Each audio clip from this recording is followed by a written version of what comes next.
Mi nombre es Edmundo Pazoldán, soy un escritor boliviano y voy a leerles uno o quizás dos fragmentos de esta novela, Los días de la peste. Es una novela publicada hace 3 años.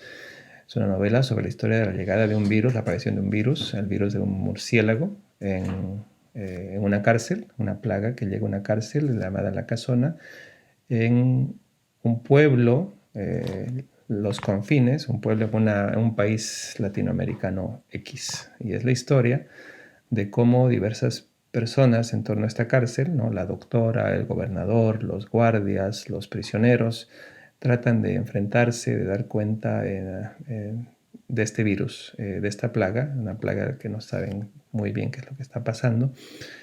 Un poco como lo que nos está pasando hoy con la pandemia, ¿no? De todos nuestros denodados esfuerzos por intentar encontrar sentido en medio del caos, el trauma que estamos viviendo en este momento. Así que bueno, voy a leer fragmentos relacionados con la doctora Ilse Tadi, que ella es un poco la que es la voz de la razón en medio de este caos. Ella está a cargo de la enfermería y ella es la que intenta enfrentarse con armas científicas a lo que está ocurriendo en torno a ella en la cárcel.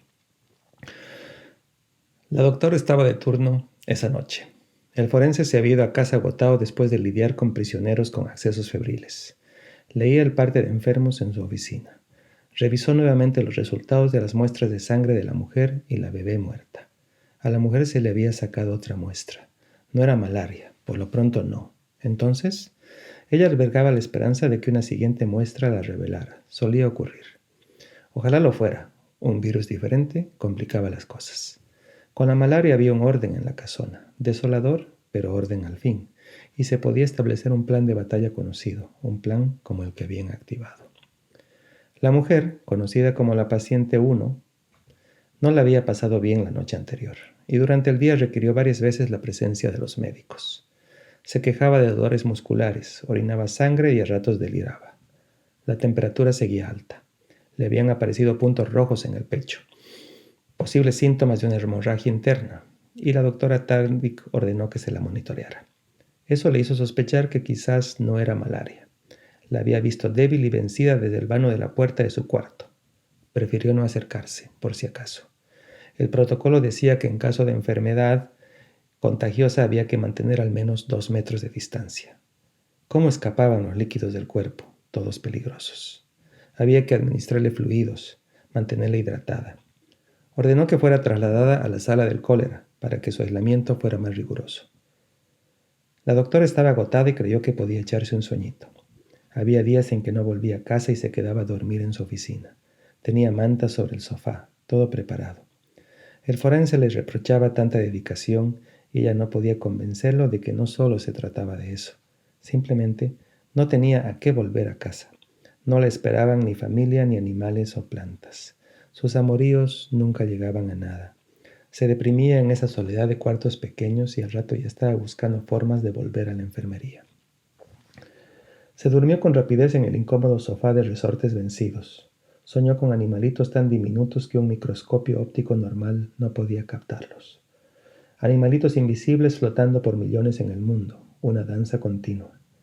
En sus sueños aparecían como en las imágenes del microscopio electrónico, figuras esféricas, de color entre verdoso y azul, atacando células del color de la piel para infectarlas.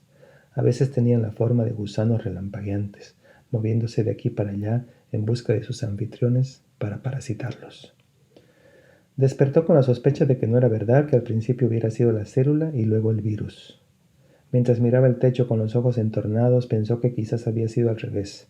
Quizás los virus se desarrollaron primero y luego crearon a las células para depender de esos organismos vivos. Había virus en todas partes. El problema era la desesperada forma en que se movían. Si encontraban el animal adecuado, podían vivir allí felices, pero su desplazamiento constante de célula a célula los llevaba a encontrarse con animales a los que terminaban consumiendo. El motor de la vida eran los virus, la enfermedad antes que el remedio. Se levantó para hacer una ronda, ver a sus pacientes. Estaba en eso cuando 2 policías llegaron cargando a otro en camilla. Minutos después llegaría un preso con manchas de sangre en la cara. Lo arrastraban otros reclusos. El guardia estaba muerto. El preso viviría. Y bueno, un fragmento más y también relacionado con la doctora Ilse Tadic. Los presos que llegaron del Chicle fueron enviados directamente a la sala del cólera, que la doctora Tadic llamaba sala de la cólera, en un juego de palabras que solo ella encontraba divertido. Colérica, cólera. Decidió no marcharse a casa porque solo había 3 enfermeras y 2 de turno, y una, Yandira, seguía en estado de shock, después de la muerte de la paciente 1. De esa paciente 1 la doctora ya sabía, gracias a una autopsia apresurada del doctor Achevi, que su hígado se asemejaba al de una mujer muerta muchos días atrás, de tan amarillo y destruido que estaba. Achevi también informó que la sangre de esa mujer no coagulaba. Era como si lo que había tenido hubiera desarmado por completo las defensas inmunológicas del organismo. Los reclusos fueron instalados en la sala del cólera. La doctora ordenó que se les colocara a todos suero intravenoso. Hubo un par que se resistió, incluso uno se lo sacó y lo tiró. Otro se cayó de la cama y no quiso levantarse más. El más despierto era Glauco y la doctora lo conocía de antes, porque sus continuos enfrentamientos con los guardias lo llevaban con frecuencia a la enfermería. Decía que se equivocaban con él, no tenía nada, pero más valía prevenir que lamentar. Aceptó el suero con paciencia, bromeó con la doctora, le dijo apúrese pues, un día aquí es un día sin dinero. La doctora le puso una gasa sobre la aguja y suspiró, cansada. En la penumbra escuchaba gemidos y el olor a vómito y mierda la ahogaba. Durmió en su oficina un par de horas durante la madrugada. Cuando despertó, se encontró con el forense al lado del sofá, vestido con un traje protector amarillo hasta el cuello, la capucha en una mano. Escudriñaba los grabados en las paredes, algunas reproducciones del medioevo, mapas incompletos del cuerpo. Revisaba la colección de libros de anatomía en un estante. Apenas la vio despierta, le dijo que Hinojosa se había negado a declarar la cuarentena porque no le competía y que había que esperar la decisión del gobernador. Morirían de tanta burocracia. Señaló uno de los grabados, un hombre con una máscara en forma de pájaro, usada por los doctores de la Edad Media para ahuyentar a los malos espíritus. No es una mala idea, dijo. Puede que hasta tengamos mejor suerte que con métodos científicos.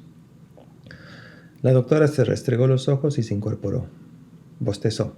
Debía regresar a la sala del cólera.